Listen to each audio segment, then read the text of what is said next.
ایک خوبصورت گاؤں میں عمیر اور مناہل نامی دو بچے رہتے تھے۔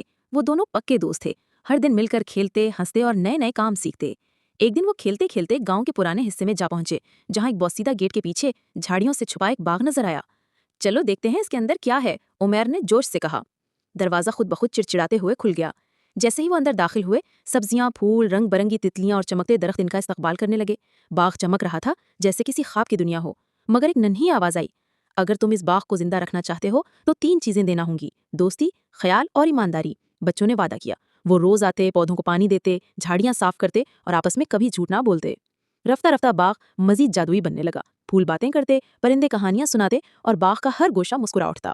ایک دن عمیر نے جھوٹ بولا کہ وہ پانی دے آیا ہے، حالانکہ نہیں دیا تھا۔ اگلی صبح باغ کا ایک حصہ مرجھایا ہوا ملا۔ مناہل نے کہا، ہم نے وعدہ کیا تھا نا۔ اس دن عمیر نے سچ بول کر معافی مانگی اور دوبارہ دل سے کام شروع کیا۔